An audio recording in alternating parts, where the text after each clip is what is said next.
Hi everybody, I'm Bill Sanders and this is Watch Art Sci, the art and science of watch collection. Today what I want to do is have a brief little introduction to try to sort of take some of the mystery away from ETA movements and a lot of the inaccuracies. The I'm going to start with the history and then we'll take a look at some of the other parts of it. I'll be quick about the history part. Essentially, it was established in 1856 as the Girard and Schild Movement Manufacturing Company. And then up to 1876, and they started calling it Eterna. In 1926, they established the IBOSH's SA, and this was to unite the watchmakers and stop the price competition. In 1932, they created finally this. It's called ETA SA.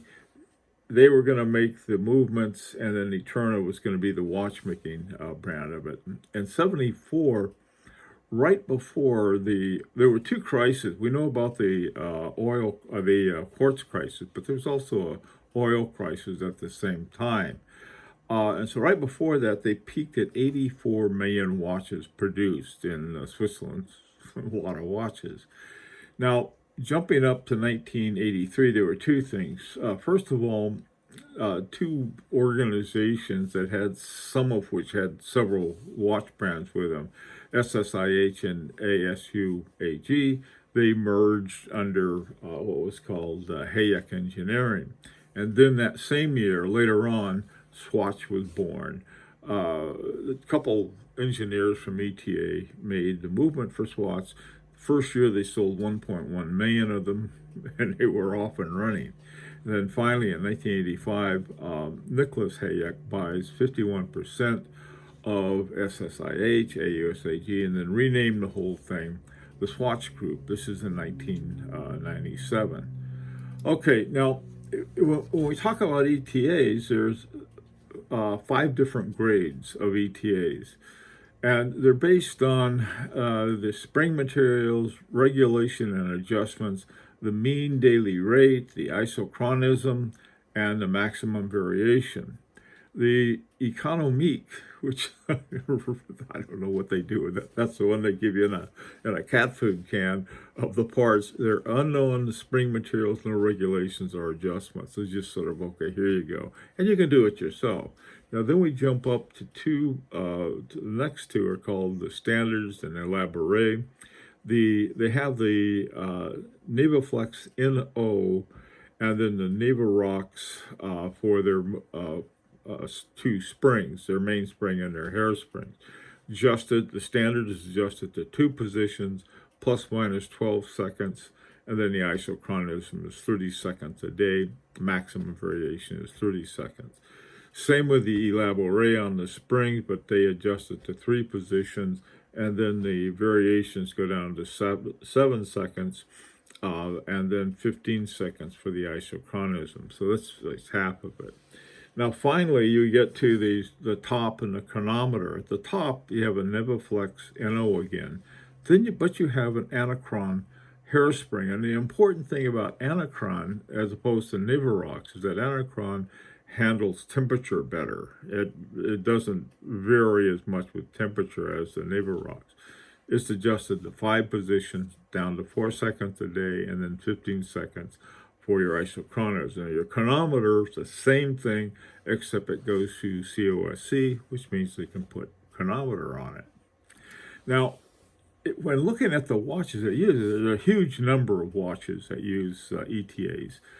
Some you expect. Tissot Heritage Petite Seconde uses the 6498-1. They're owned by Swatch.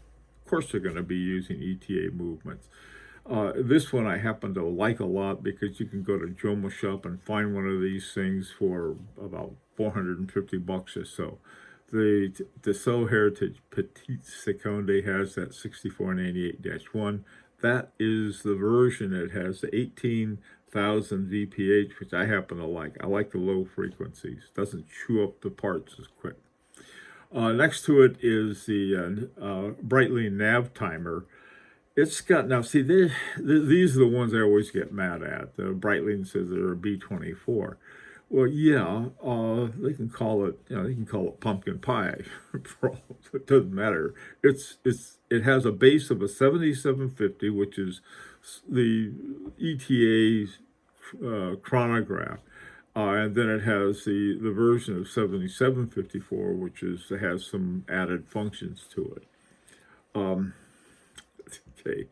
Raymond Weil. Now, Raymond Weil calls the 2824. Now, 2824 is sort of one of their cheaper automatic movements. You still have different grades, but it's not crazy high.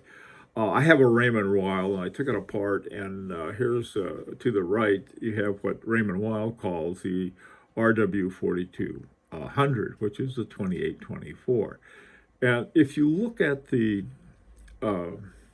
regulator and the balance wheel, and then just to the right of the balance wheel, or top or bottom, depending on how you're holding it, you can see at the top part there, you can see there's a little ETA logo. And then below that, you can see it'll say 2824. So, if someone's trying to, not show it to you, you can find it.